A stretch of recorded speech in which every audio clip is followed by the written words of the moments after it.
Au Sénégal, l'attaque hier d'un bus au cocktail Molotov fait la une de plusieurs journaux. Et pour en parler, nous sommes en direct avec notre correspondant à Dakar, Daouda Sow. Bonjour Daouda. Oui, bonjour Papa Cher. Alors, un minibus du réseau de transport AFTU a pris feu hier après une attaque au cocktail Molotov à Dakar. Les autorités parlent de pertes en vie humaine et évoquent un attentat terroriste. Qu'en est-il exactement ? Pour l'instant, on parle, pour les premiers témoignages recueillis, on parle de 7 individus encagoulés qui étaient armés et munis de cocktails Molotov, ce qui est à l'origine de cet incendie qu'il y a eu dans ce bus. Le ministre de l'Intérieur était hier sur les lieux pour le constat et comme vous l'avez rappelé, il a qualifié l'acte d'attaque terroriste. Ce que le procureur de la République a confirmé aujourd'hui avec un communiqué, à travers lequel il confirme qu'il y a eu 2 morts, 5 blessés par brûlure et 2 dans un état grave.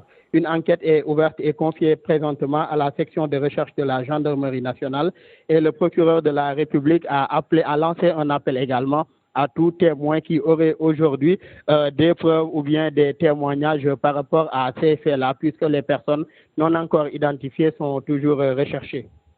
Donc il y a des personnes, des personnes n'ont pas encore été identifiées. Daouda, quelle est la réaction à présent de la classe politique suite à cet acte, surtout face à la tension socio-politique qui sévit dans le pays ?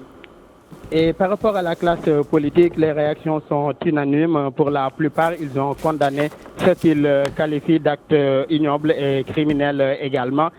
Parmi cela, on peut citer le parti de l'opposant Ousmane Sonko, présentement à la prison de Sébikotane, son parti dissous, mais ils ont quand même réagi hier à travers un communiqué, à travers lequel ils ont condamné l'acte et ont invité aujourd'hui à ce qu'une enquête impartiale soit menée pour clarifier la situation ou bien pour clarifier ce qui s'est passé. D'autres opposants et autres acteurs politiques ont également fait soit des communiqués ou des sorties pour condamner également cet acte qui s'est passé hier et ont pour la plupart appelé à une enquête impartiale pour que la vérité soit trouvée et qu'on puisse identifier ces personnes et les sanctionner. Je rappelle que depuis mars 2021, on note des manifestations au Sénégal, des manifestations politiques, mais on fait pareil, c'est la toute première fois. En juin 2023 également, il y a eu des manifestations, mais jamais un bus de transport commun, en tout cas des civils, n'ont été victimes d'une attaque similaire. C'est une première au Sénégal. Daouda Sow, merci pour toutes ces précisions, merci d'avoir répondu à nos questions.